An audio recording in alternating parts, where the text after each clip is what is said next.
Ladies and gentlemen, the Speaker of the United States House of Representatives, the Honorable Paul Ryan.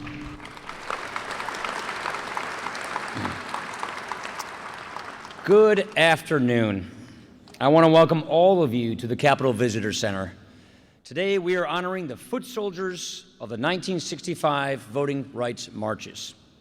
Last year, we celebrated the 50th anniversary, but we felt that the foot soldiers' contribution to our country was so great that they deserved the highest honor in our possession, the Congressional Gold Medal.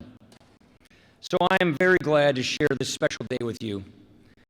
We are also in the presence of some truly great Americans, like my friend and colleague, Congressman John Lewis.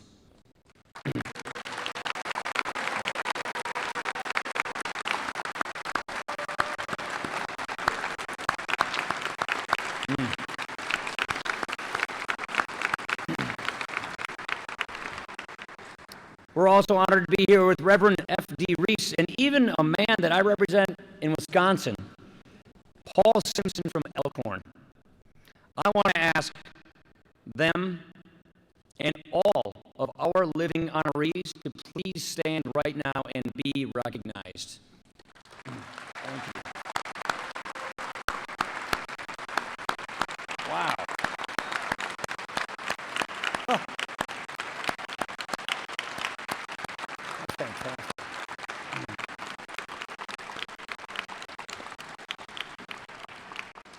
I also want to thank the Bama delegation. Hard to say that for Wisconsinites sometimes.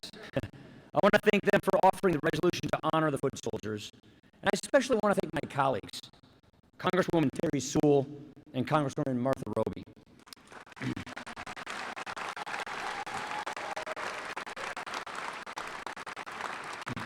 Martha could not be here with us today, but she is here with us in spirit. So with that, I simply want to thank you again for taking the time to join us.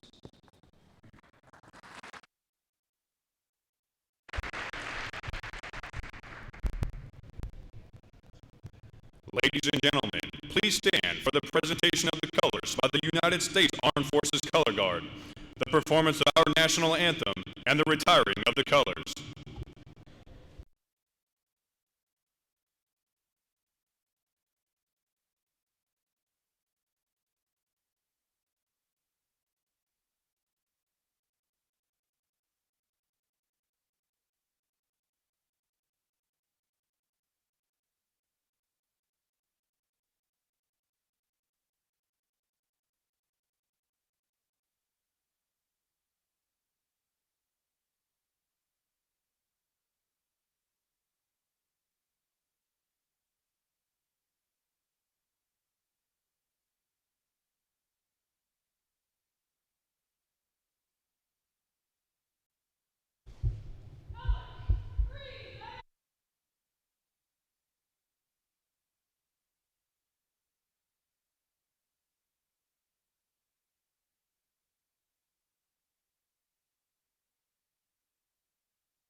Ladies and gentlemen, please stand as the chaplain of the United States House of Representatives, Father Patrick Conroy.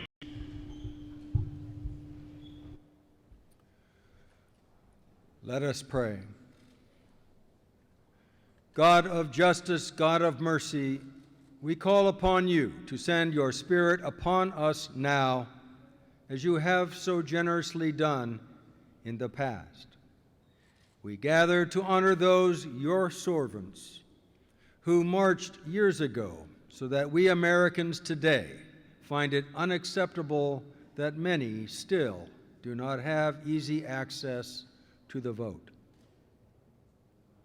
In the 50th year since their brave determination was on display, we bestow the Congressional Gold Medal on those men and women who changed not only Alabama and America, but the world.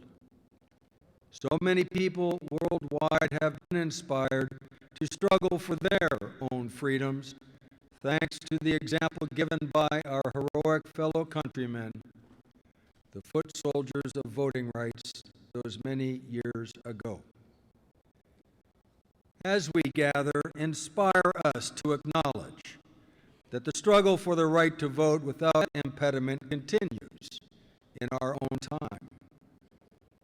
Our history of elections demonstrates that exclusion from the voting rolls, not fraud, has been the greater scandal. May the courage of the foot soldiers then be ours now, as we honestly face together the challenge of guaranteeing voting rights in our own day. We make our prayer in your most holy name, wonderful Counselor, mighty God, eternal Father, Prince of Peace. Amen. Please be seated.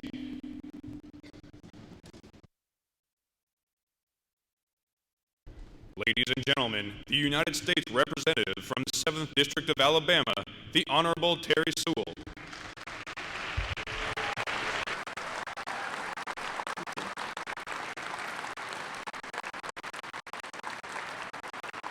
Thank you. Mr. Speaker, my esteemed House and Senate colleagues, to the honorees, the brave men and women of the voting rights movement, all elected officials and guests assembled, today we gather to honor the courage, tenacity, and faith of the foot soldiers who marched in 1965 from Selma to Montgomery. The personal sacrifices made by these brave foot soldiers compelled this nation to live up to its ideals of equality and justice for all, and ultimately led to the passage of the Voting Rights Act of 1965. Over 50 years ago, a Selma preacher and educator, Reverend Frederick Douglass Reese, as president of the Dallas County Voters League, invited Reverend Martin Luther King, Reverend Ralph Abernathy, Hosea Williams, and the members of the Southern Christian Leadership Conference to help lead Selma's voting rights protest. They were soon joined by a young man from Troy, Alabama, known as John Lewis, and members of the Student Nonviolent Coordinating Committee to help organize and mobilize the demonstrations. Now, while these men set into motion the series of events that changed this nation, they were joined by a cast of thousands of men and women, known and unknown, black and white, that dared to march across the Edmund Pettus Bridge for voter equality and better America. Today, the American people, through their congressional representatives, bestow the Congressional Gold Medal upon the courageous foot soldiers who dared to march in the 1965 voting rights movement. We are joined today by so many of these foot soldiers, and I know that the speaker acknowledged them already, but you're so special, and it's been so long. I want those foot soldiers who are living and here today, please stand and be recognized one more time.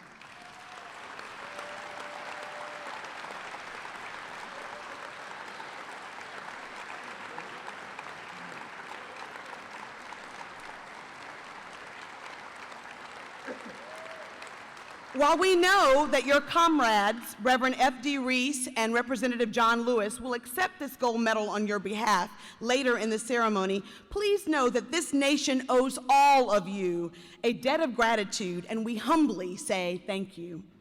I would also like to recognize the families of the foot soldiers that gave their lives in this cause. Will the family of Dr. Martin Luther King Jr. rise? The family of Ralph Abernathy, the daughter of Viola Louiso, Mary Louiso, the sister of Jimmy Lee Jackson, and the family of James Reid.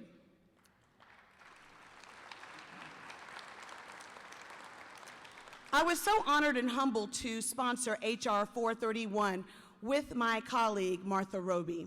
The bill to honor the Congressional Gold Medal was indeed a momentous occasion.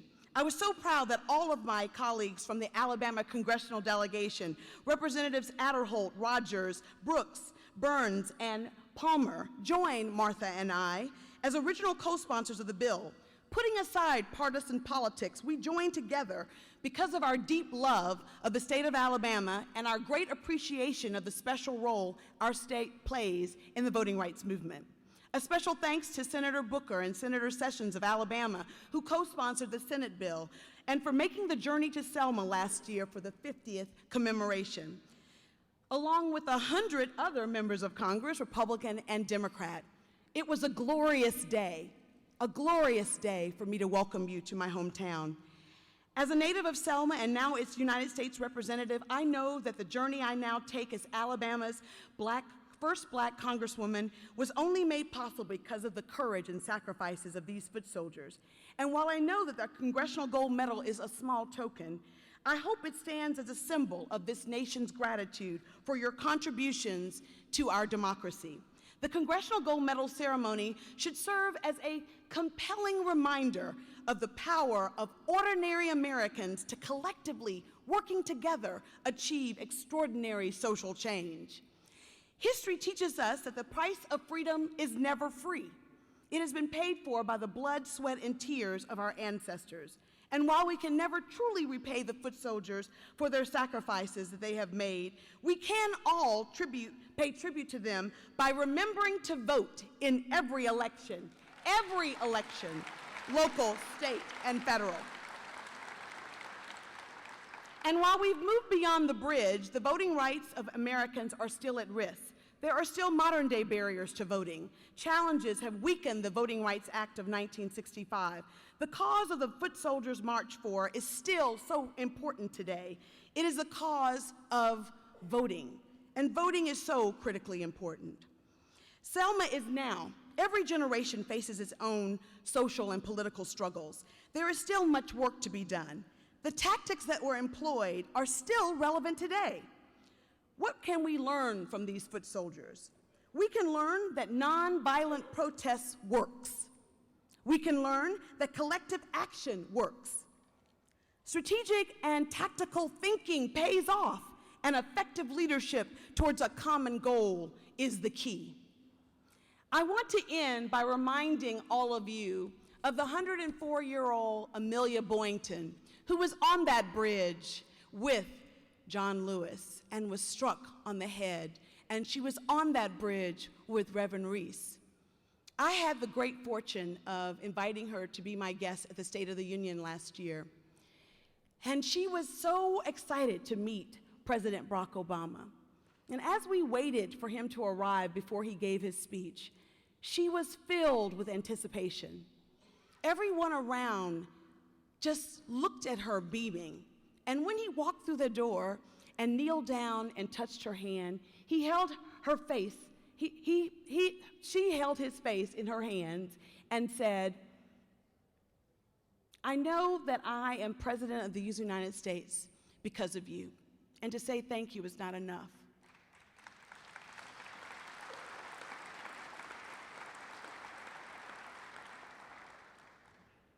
But I'm saying thank you. I'm about to give a speech as the President of the United States of America in a few minutes, and it's all because of you. Well, Miss Amelia Boynton at 104 looked up and said, "Make it a good one." It better be a good speech. So I say in closing, let us all make it a good one by remembering the sacrifices of the foot soldiers. Let's make every day a good day. And we in Congress should give you the gift of strengthening the Voting Rights Act of 1965. And I hope and pray during this Black History Month that we make each and every day a good one. Thank you.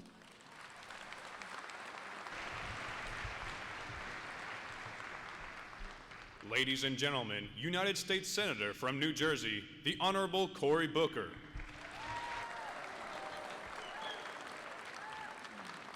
Good afternoon. This is truly a day that the Lord has made, and a day that came to be because of some legends who I have the honor to stand before right now. I will tell you this: there are generations now in America who were not alive to bear witness to your courage. But I say this to you with quite confidence, as one of only 5 African Americans ever elected to the United States Senate. I stand here today because you stood there then, because you marched, because you didn't let nobody turn you around. And so this is truly one of my life's greatest moments. I am humbled to be able to participate here in paying tribute to some of the extraordinary Americans whose footsteps paved the way for me and my generation. I feel blessed and honored to have partnered with Senator Sessions in being the Senate sponsors of this important award. This award is one of the highest civilian honors our nation can bestow, and it is clearly fitting to give this tribute to the courageous foot soldiers, thousands of people who in the face of violence worked with peace, who in the face of hatred showed incredible love, who in the face of fear showed courage, and in the face of injustice demonstrated an overwhelming sense of love for their country and for their fellow countrymen and women. By putting one foot in front of the other, time after time, they not only marched into history, but they awakened a national consciousness. They pricked the moral imagination of this country and people beyond. They themselves, as Elijah called upon us, were a light unto this nation. Through their work, these patriots ushered in the passage of the Voting Rights Act, one of the truly crowning achievements of this democracy. That historic bill breathed life into the constitutional promise that the fundamental right to vote should not be infringed upon because of the color of someone's skin. This award represents our collective national gratitude to the courageous men and women, humble heroes, who worked so hard to move a stubborn country forward. And so I believe now that we cannot pay back to these folks with tributes, awards, and honors. We must accept the obligation also to pay our debt by paying it forward. Because I tell you right now, we have a lot of work to do in this country.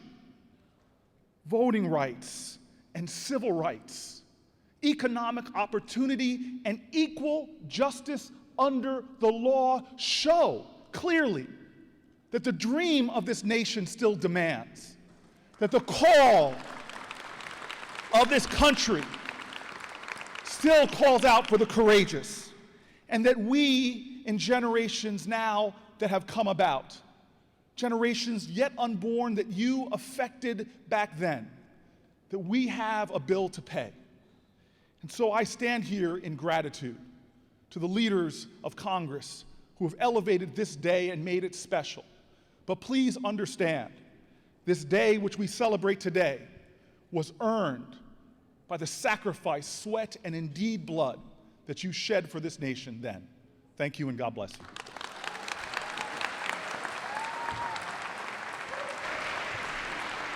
Ladies and gentlemen, United States Senator from Alabama, the Honorable Jeff Sessions.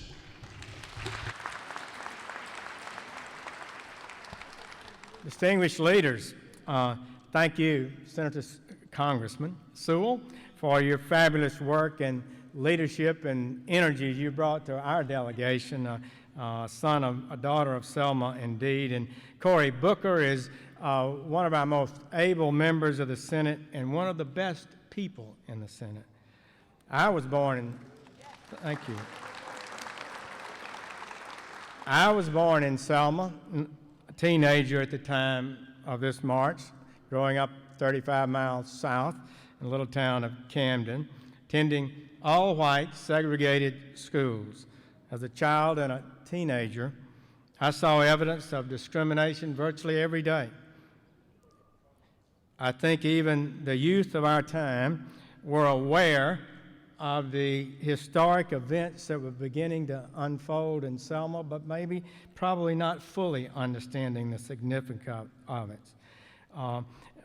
Certainly, I feel like I should have stepped forward more and been a leader and a more positive force in the great events that were occurring. But make no mistake, this march was not an easy thing. It challenged more than a century of injustice and discrimination. It was touch and go. Lives were at risk. There was great opposition from a large majority of the white community, and there were among those opponents violent killers. And kill they did. Around and related to the march, Jimmy Lee Jackson, Reverend Reid, Viola Liuzzo, Jonathan Daniels were murdered. The first peaceful march was stopped violently by the state troopers. Seeing that film, I always see Albert Turner Sr. in the front with his white hat going down when the troopers attacked. Yet this time it was going to be different. Next, there was Turnaround Sunday, but no turning back. The final march, an assertion of clear constitutional rights of assembly, petition, speech, was rightly protected by Judge Johnson's famous order, and the foot soldiers moved out to Montgomery with a message to America and the world. The murders during that time were despicable and proof of the courage of the foot soldiers who knew for an absolute fact their lives were at risk. But they were going to change history, and they moved forward boldly. The foot soldiers gave of themselves for a great cause, justice and equality. American ideals clearly not then being realized. They did so with courage and fidelity, being part of perhaps the most significant event in civil rights history. You indeed changed the world. So I want to give special thanks to those who walked for displaying your commitment and courage, and you did it in the spirit, let me say, of Jesus. It was in that spirit that you overcame, and overcame in a way that altered not just the opposition of those in the actions of those in opposition, but you changed the hearts of millions of people. A truly monumental achievement, truly worthy of this prestigious honor, the Congressional Gold Medal. More needs to be done. We need to join closer hands. But it was indeed a monumental event. So I extend my thanks to each of you for your service to humanity, for your heroic action that made Selma, Alabama, America, and yes, the world a better place. Thank you so much.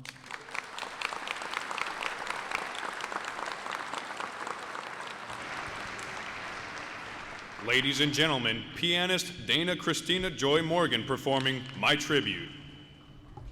I am because we are, and since we are, therefore I am.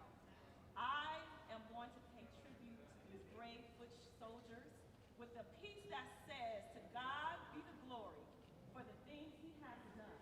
This is My Tribute by Andre Crouch.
Ladies and gentlemen, the Democratic leader of the United States House of Representatives, the Honorable Nancy Pelosi.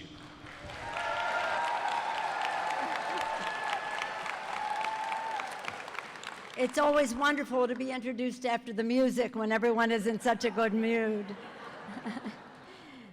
Isn't it wonderful that as we pay tribute to the foot soldiers, we had Miss Morgan's beautiful, as she called it, my tribute. Thank you for enhancing this day so beautifully. Thank you. Mr. Speaker, as a member of the leadership, I'm pleased to join you in welcoming all of our guests here today to be here with the Majority Leader of the Senate, McConnell, the Democratic leader, Mr. Reid, to be joined by Senator Sessions, Senator Booker, and how pleased we are to be here with Terry Sewell. Terry Sewell, every day she's here, all of our so many friends from Alabama, every day she's here, it's an Alabama splash. You know what that is? The rest will explain it later. In any event, what an honor it is for us to be here with Frederick Douglass Reese, Reverend Frederick Douglass Reese. You so honor us with your presence. I was pleased to hear you speak in Selma. You moved us then. I know you will today. Thank you, Mr. Reverend Reese. And what an honor it is for us each and every day to serve with John Lewis in the Congress of the United States.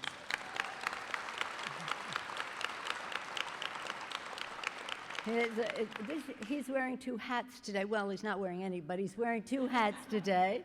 One as a foot soldier and one as a congressman paying tribute to the foot soldiers. John, thank you for blessing our country with your service every day.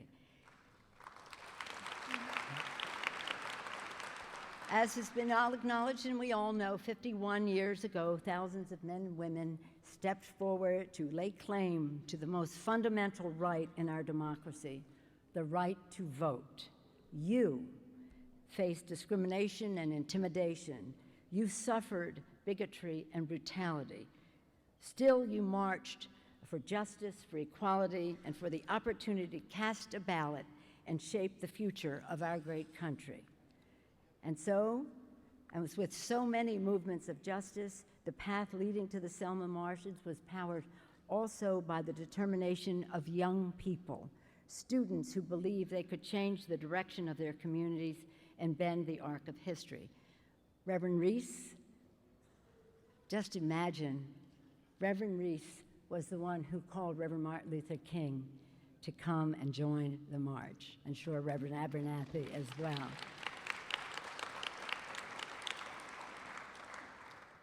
A week after Bloody Sunday, President Lyndon Baines Johnson came before a joint session of Congress and called on Congress to pass sweeping voting rights legislation. He was moved by the march. And he said at the time to Congress, at times, history and fate meet at a single time in a single place to shape a turning point in man's unending search for freedom. So it was at Lexington and Concord, so it was at Appomattox, and so it was in Selma, Alabama.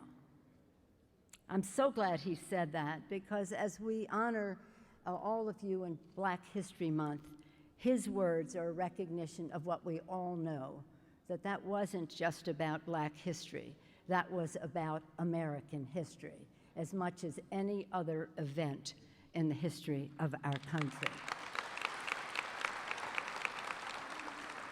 Selma was a bridge to the ballot, an act of courage that challenged the conscience of America. I'm so pleased that Viola Liuzzo's daughter is here with us, because her mother was one who answered the challenge, saw it on TV, the march, the treatment of the marchers, and went down to Alabama. She was shot, as you know, a martyr to the cause for helping out. But when Mrs. Liuzzo's daughter spoke to us in Selma last year, we were asking her, as children and as your family, did you ever wonder why your mother went to Alabama? Does your family ever ask that question? She said, no. Our family just wonders why everyone didn't go to Alabama.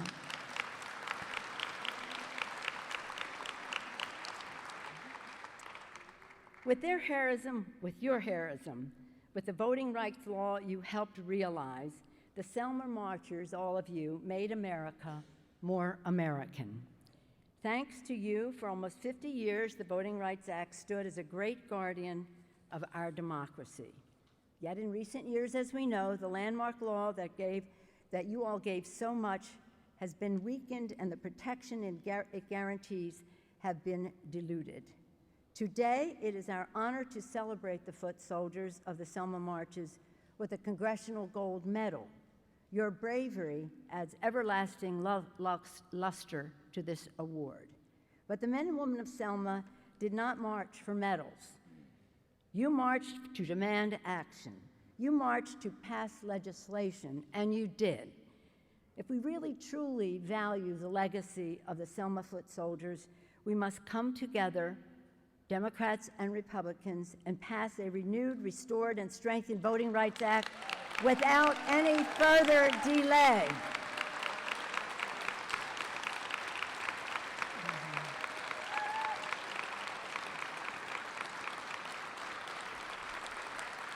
You, all of you, men and women alike, had the courage to march forward into tear gas and nightsticks for voting rights for our democracy.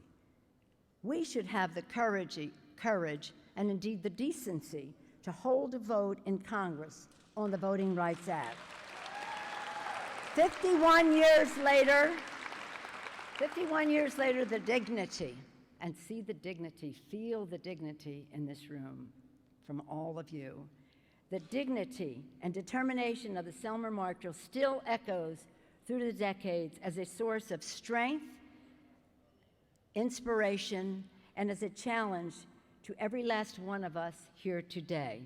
Let us be worthy of your legacy. Let us continue your march for justice in a new century. Let us pass the Voting Rights Act. Thank you all very much.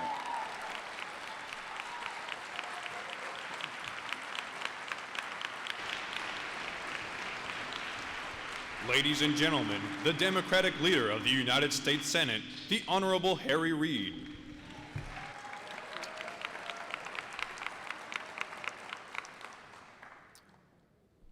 We all know that the civil rights movement was driven by courageous men and women who stood against forces of bigotry and hatred. For decades, our country celebrated iconic civil rights leaders who transformed the nation through activism. Men and women like Dr. Martin Luther King Jr., Rosa Parks, Thurgood Marshall, Douglas Hyde, and Dorothy Height. As we recognize the actions of civil rights giants, it's important that we remember the scores of individuals who helped to end injustices in their communities and institutions. These unsung heroes embodied the courage and resolve of civil rights icons and became the catalyst for change. Unsung heroes, like a man by the name of Thomas Thornton, an African-American World War II veteran. In 1947, Thomas was appointed by Senator C. Wayland Brooks as a mail carrier in the Senate Post Office, a mail carrier. During that time, numerous government agencies in Washington maintained separate dining facilities for black and white staff. Not long after he started working in the Senate Post Office, Thomas took a stand for equality. In defiance of long-standing Senate practice, he stopped for lunch in the Senate cafeteria and sat down to eat his meal. When asked to leave, he refused. His courageous act was one of the first steps taken to integrate the United States Senate. That same year, Atlanta Daily World correspondent Louis Latier demanded access to the all-white Senate press gallery. His request was rejected on the grounds he didn't meet the qualifications necessary to gain gallery membership. Louis refused to back down, appealed to the Senate Rules Committee, and was granted access to the Senate Daily Press Gallery unanimously by this committee. The stands these men took may seem small, but they prove that no matter who you are or where you come from, you can encourage others to stand for what is right.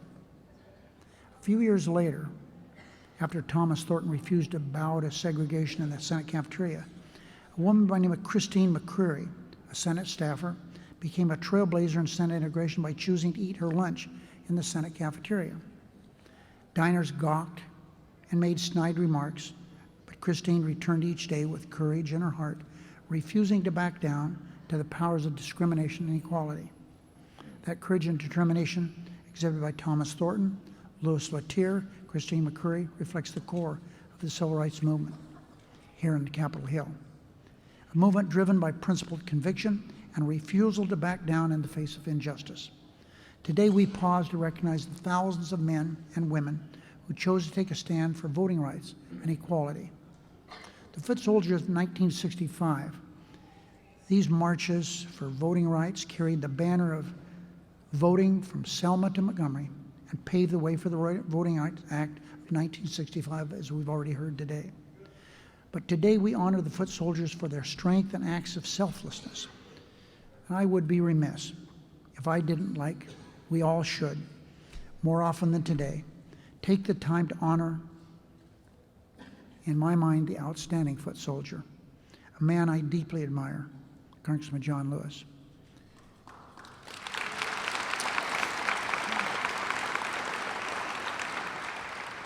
Before John set out to march on Bloody Sunday, I've taken those steps with him, the bridge. He told me he had in his backpack, he had an apple and a book. He thought he would be incarcerated. And He thought he could have an apple and read the book. He never found the backpack again, never ate the apple, never read the book. But he'd already prayed at that time, before he marched over the bridge, started over the bridge. He'd been on the front lines of civil rights movements fighting for justice and equality. But when I say he fought, that's not a figure of speech. That's exactly what I mean.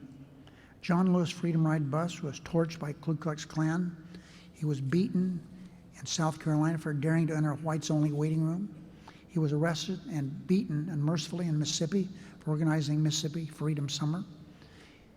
His head was smashed with a wooden crate and other things on Bloody Sunday. He was knocked within a little bit of his life. He survived, but they didn't know for sure he was going to, as racists mobbed these peaceful protesters. But despite being threatened, beaten, ridiculed, spit upon, arrested, John Lewis never stopped and hasn't stopped fighting for freedom. Thank you, John.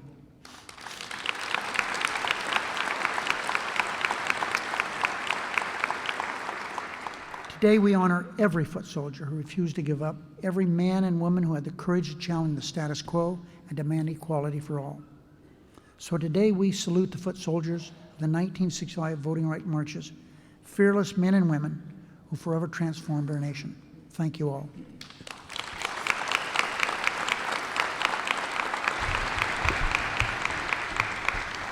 Ladies and gentlemen, the Majority Leader of the United States Senate, the Honorable Mitch McConnell.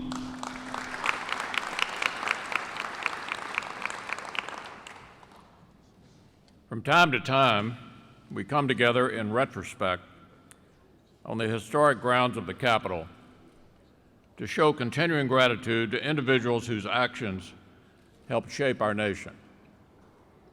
We again do so now. We gather in honor of brave men and women whose historical impact is still felt these many years later.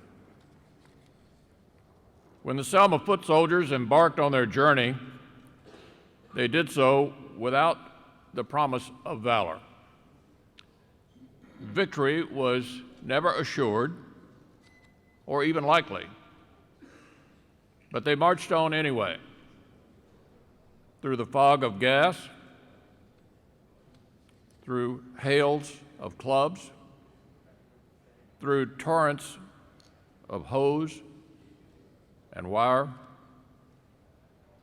They marched on, first across the Edmund Pettus Bridge, and then with Dr. King, right back again. As they reached the end, halted once more by troops and police, Dr. King led a prayer of solidarity. Marchers knelt with him in the street, in the shadow of a human barrier before them. King called this moment the greatest demonstration for freedom that we've ever had in the South. It takes more than tear gas to extinguish an idea. Flesh can burn, ribs can break, skulls can even be fractured, but it takes something more than a club or a hose to break a spirit. Congressman John Lewis understands this better than many, and as others have said, we're glad he's with us here today. He knows that marchers' spirits weren't broken that day. He knows that a profound but simple idea continued to burn bright, that we're all God's children, equal before Him and equal before the law. The marchers continued onwards on their journey, marching from Brown Chapel AME Church, marching down Highway 80 after 5 long days, after 54 long, lonely miles of freezing temperatures, grueling rain, and muddy campsites. The marchers arrived at the steps of the Capitol in Montgomery. The New York Times said the next day that the marchers had moved toward their goal of freedom much further in these past 5 days than mere miles from Selma to Montgomery can measure. Their pilgrimage, it said, transformed the normal landscape of the South. As someone who spent his early childhood about 180 miles north of Selma, let me tell you, events like these did help transform the South in many ways. And so that is why, some 50 years later, we gather this afternoon. We acknowledge the contributions made by those here with us today. We also bestow the highest civilian honor Congress can give. We do so in the hope that it may serve as both a mark of honor and a reminder of a march from Selma to Montgomery, a reminder of what it helped to achieve in our nation, and a reminder of the enduring, indomitable, and unbreakable power of the human spirit. Thank you.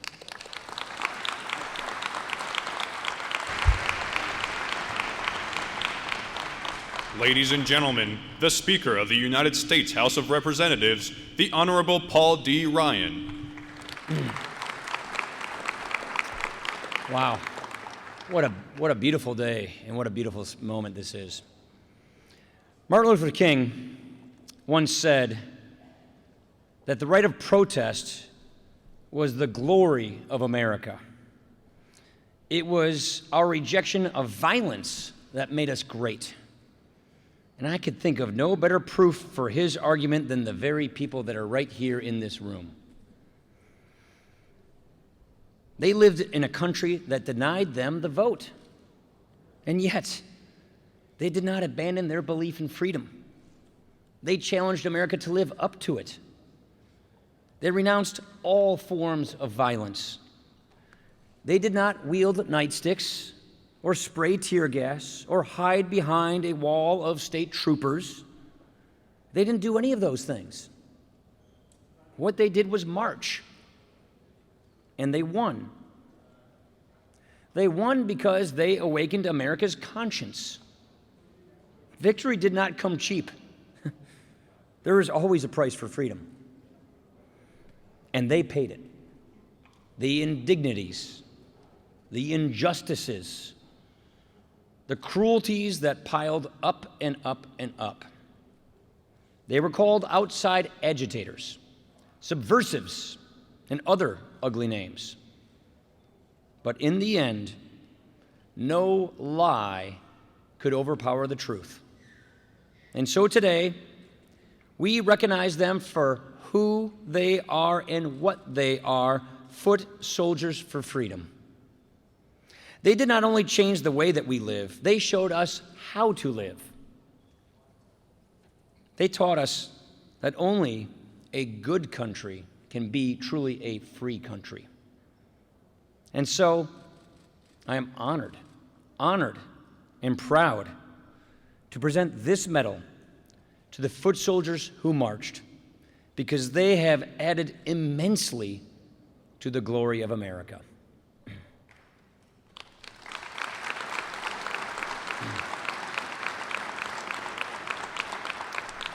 And at this moment, I would now like to invite our friend, Congressman John Lewis, the Reverend Reese, and Director Jarvis to join me for the presentation.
Ladies and gentlemen, foot soldier and United States Representative of the 5th District of Georgia, the Honorable John Lewis.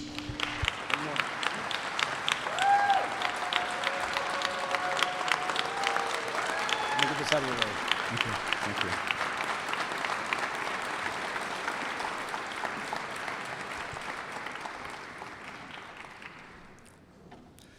My beloved brothers and sisters, I want to thank the leadership of the House of Representatives and the Senate for making this day, this ceremony possible. And I want to thank my colleagues, Representative Sewell, Senator Booker, and Sessions for leading this Congress to stop and pay tribute to the countless and nameless foot soldiers of the voting rights movement. It was their determined marching feet that led to the passage of the Voting Rights Act of 1965. They weren't rich or famous. They had very little money. Some of them never learned to read or write, but they changed the nation for the better so that you and I could gather here today.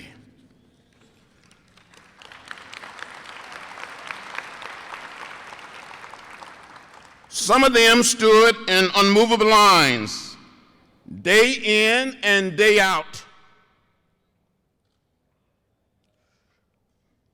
Some stood on courthouse steps, attempting to register and vote. Some were beaten, tear gas, trampled by horses, and left bleeding in the streets. They were maids and butlers, sharecroppers and tenant farmers. They were cooks and clerks, school children and college students, some teachers, some lawyers. Some flunked the so-called literacy tests. Some were asked to count the number of bubbles on a bar of soap. Some were asked to count the number of jelly beans in a jar. They were just ordinary people with an extraordinary vision to build a true democracy in America. The President of the United States, Lyndon Johnson, members of the House and Senate, and the American people heard our cries and responded to our pain and to our suffering. Because of our sacrifice, they made a commitment to pass the Voting Rights Act in 1965. Hailed as the most effective piece of legislation passed by the Congress in the last century, I want to leave you with the words of Dr. Martin Luther King, Jr., who inspired a nation and an entire generation. He said, a great leader of the foot soldier, of the movement. He said again, if you protest courageously and yet with dignity and love, when the history books are written in future generations, the historians will have to pause and say, there lived a great people who injected new meaning and dignity into the veins of our civilization. So thank you from each and every one who marched, who prayed, who never gave up, who never gave in, who kept the faith and kept their eyes on the prize. Thank you.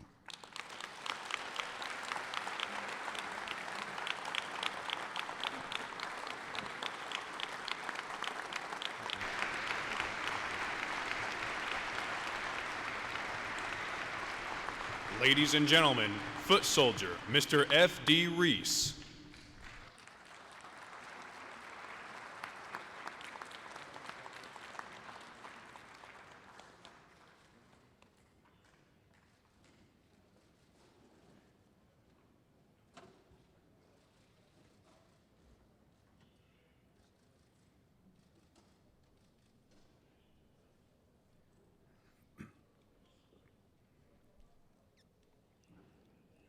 I am certainly honored to be able to stand here and look into such beautiful faces and to recall how good God has been. For He is a good God. He brought us from nowhere to somewhere, allowed us to receive the great blessing that this great nation has to offer. And so I stand here today to say thank you. Had it not been for the Lord on our side, we would have perished by the way. But suddenly, He saw us through many dangers, seen and unseen, brought us over high mountains and over deep waters, and allowed us to be here today. I don't know what you told Him when you woke up this morning. I told Him, thank you. Thank you. Thank you for being such a great God. And we thank Him for allowing us to be here at this hour. For truly, this is a great hour. For when we think about all the many difficult roads that we have traveled, the many beatings that we might have taken, the nows that we can remember, but God saw fit to allow us to be here at this hour. Now, I don't know what you told Him when you woke up this morning, but I told Him, thank you. Thank you. Thank you. May God bless all of you.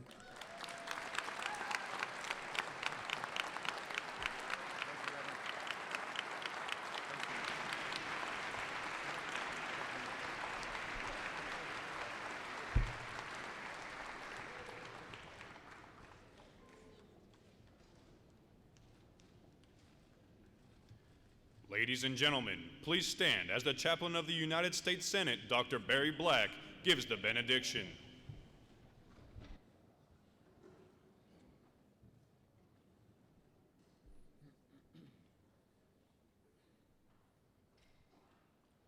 Let us pray. Eternal Lord God, we resonate with the sentiments of gratitude spoken by Dr. Reese, and we again say thank you. Thank you for sustaining us over a way that with tears has been watered. Thank you for enabling us to persevere during days when hope unborn had died.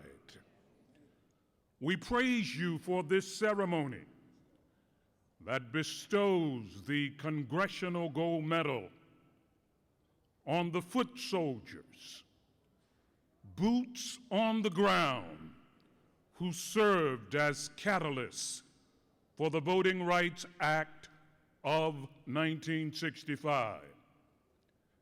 Inspired by the courage of these drum majors for justice and truth, may we tackle the challenges of this generation with a similar creativity and competence. Lord, continue to bless and keep us. Make us poor in misfortune and rich in blessings. Give us enough challenges to keep us humble, enough hurt to keep us humane, enough failure to keep our hands tightly in yours, and enough success to make us certain we are walking with you. We pray this prayer in the name of him who said, I have come that you might have life and might have it more abundantly. Amen.